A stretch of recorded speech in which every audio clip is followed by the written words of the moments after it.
Wearing only his lena, Connor was about to rise and quickly don his kilt when Laurel stood in front of him and pointed to his seat. He glanced down and realized he was sitting on the very garment she was looking for.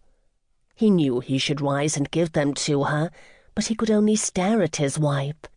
She was everything a man could desire in a woman, and every time he saw her stripped of all clothing but attempted to hide her beauty, it took his breath away. Tall and delicate-looking, with ivory skin and long wavy pale gold hair, she looked like an angel.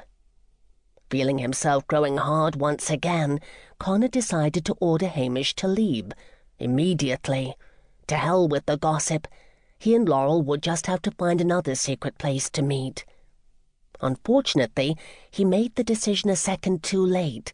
The door cracked open, and Laurel immediately dove behind several barrels that were piled high with materials, blankets, and other clothing supplies.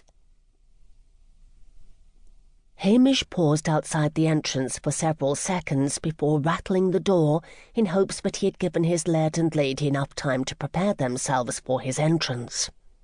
He had come up the stairs at a painfully slow pace, while intentionally making enough noise so that regardless of what state they were in, they should have been ready to receive him. Any other day, Hamish would have turned around and left upon hearing the muffled sounds as he had started his ascent up the stairwell. It had been impossible to understand anything Connor was saying, but his laird's tone had been both heated and laced with passion. The combination was a clear indication that he was not alone. Laurel was with him. No two people fought or loved each other as much as Connor and his wife Laurel, although Hamish had to admit some of Connor's younger brothers came close with their own wives. Though deeply in love, Laird and Lady McTiernay were both stubborn and headstrong. Each refused to let their strong emotions for the other make them ever appear submissive.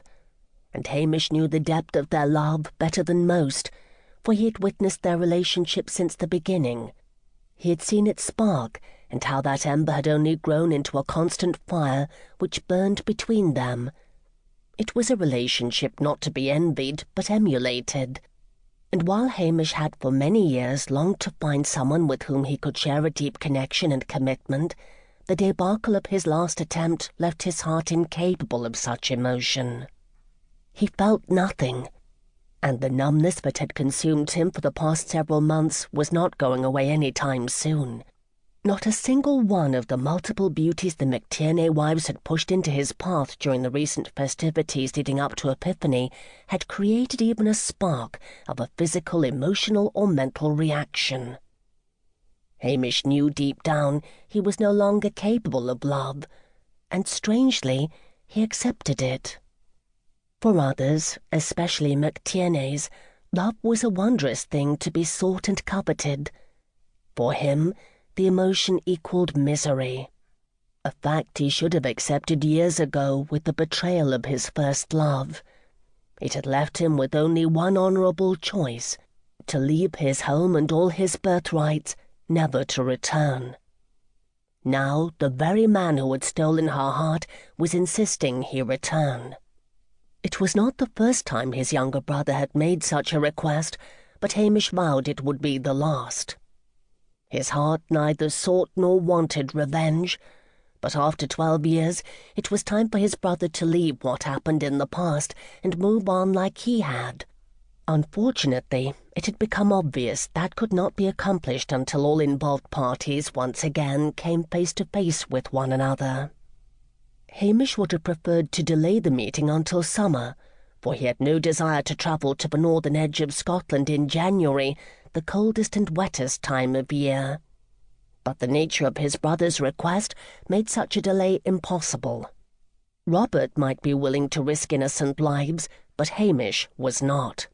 He had not thought ever to see the men and women of his clan again, but he had still considered himself to be a MacBrieve. Clan loyalty required his return to help, this one time. However, once he was ensured of their safety, it would be up to the clansmen and women to require their leader and clan chief, his brother, to act on their behalf. Hamish would have fulfilled any obligation to them. Hamish started to push the handle of the door and heard Laurel's teasing voice.